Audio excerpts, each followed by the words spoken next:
So there you have it, a 2005 2.3 liter. This is a Mazda.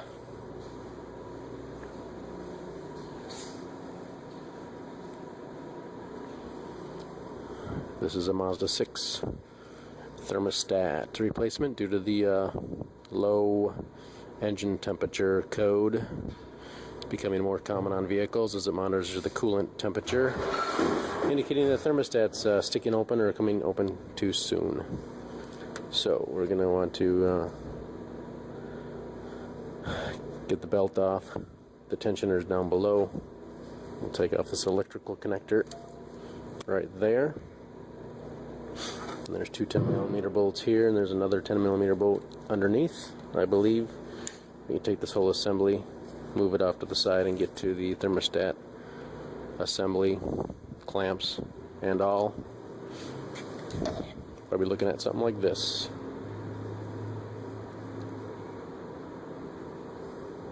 Well, let's get to it. So we have 21mm lug nuts to take off, break them loose on the ground, then you can jack it up and take them off. That's probably the best way. Then we'll need to get in here and take a bunch of these Phillips screws out.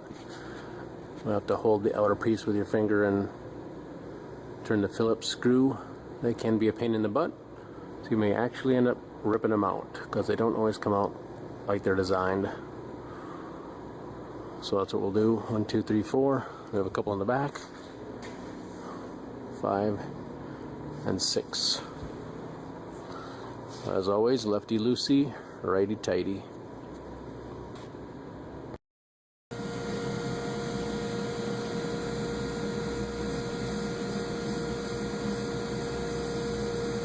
Just kind of a close up on that screw.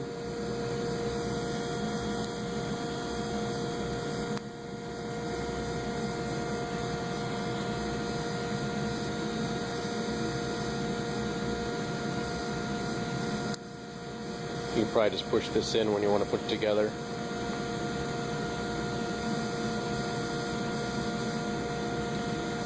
Put this piece in the hole first and then put the screw part in after this is in the hole. So here's our tensioner we're going to get to. Looking like a 15mm. Actually says lift right down there. There's the arrow going that way. Ooh. Yep. That way.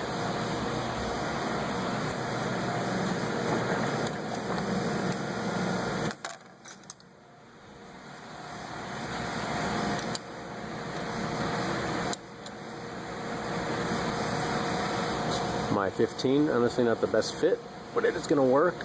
So that's what I'm going to do, and take the belt off.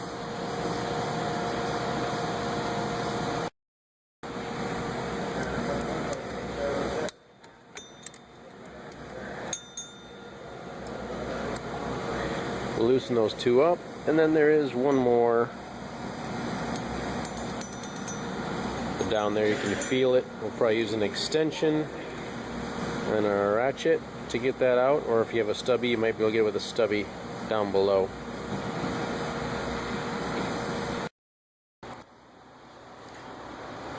Here's my setup. You can see my socket in there maybe on the 10mm bolt. So I got an extension and a long socket, 10mm again. And I will confess I gave this line a little tweak because it was in the way a little bit of my ratchet. So not much, didn't take much, and now it's out of the way and I can break this loose. And I got them loose and I can just take them out now. Should turn out by hand. Let me set this aside.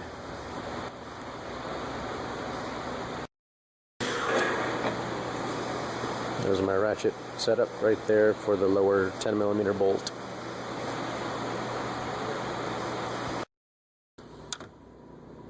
So there's access to the thermostat assembly right there. Get to the hose clamps right down there, and probably 3 8mm bolts. You can see 2 of them, and of course the third one is down below. Be fairly easy to access once the hoses are out of the way. So you get some long pliers, would be best, or the right pliers, specialty pliers for these kinds of clamps.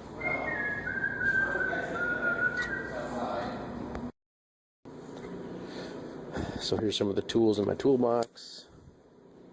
Kind of ground these down special to deal with those spring type clamps. Needle nose otherwise, and I got a pair of long needle nose that can work pretty well as well. These black ones.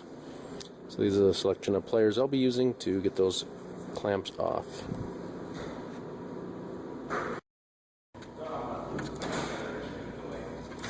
Also remove this connector. It was stuck on right there. Just use a screwdriver. Got it out of the way. Give me more access to the hoses and sliding them back.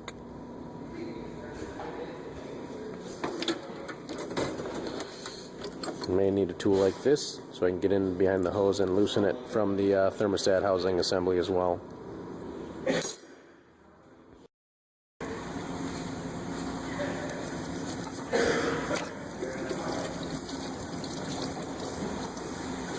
Do have a drain bucket down here to try and catch the fluid.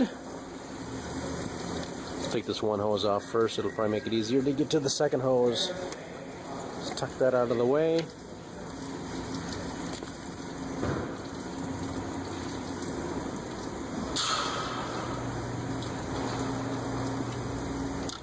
I actually pulled up on this so I get it turned a little bit so I get easier access with my pliers.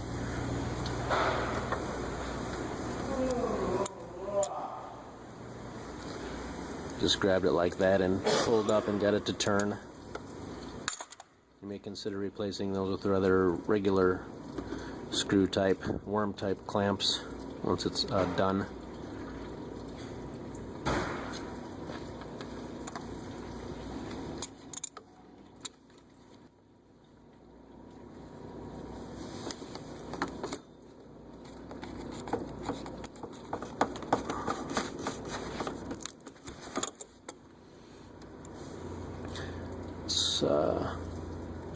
Slowly coming off. We'll wiggle it off the rest of the way and pull it off and get to those 8mm bolts.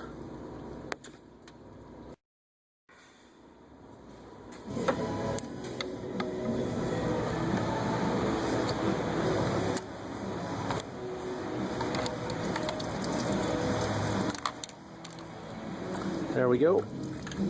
Got our two hoses off.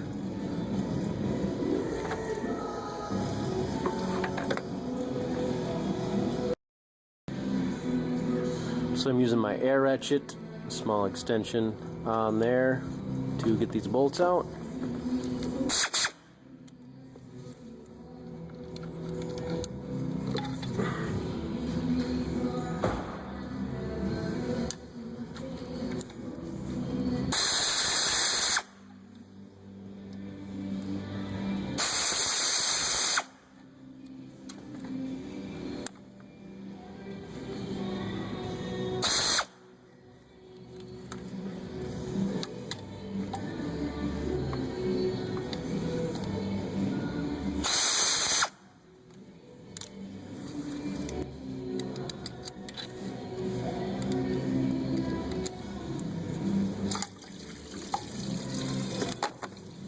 Oop.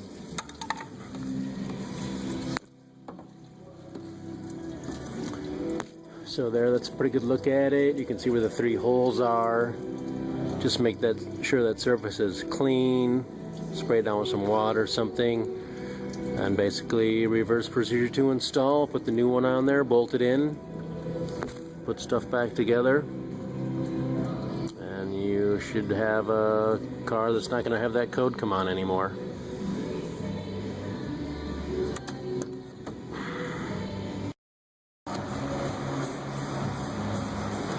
So you can see I have the new one in here, and I'm getting it with my 1/4" ratchet. Those 8mm bolts just don't need to be impacted on there with anything too heavy, so I like using my 1/4" ratchet, keeps me from breaking bolts. So you can see my 1/4" ratchet with extension does a good job. I can get to all 3 bolts and tighten them up with it. So it should be no problem for you, of course, with the right tool. It's a good selection of extensions and 1/4" and 3/8 tools and 10mm wrenches. You see this bolt doesn't come out right there, so just use some regular wrenches and reconnect the wire that you disconnected or I disconnected, and again just reverse procedure to install. take care.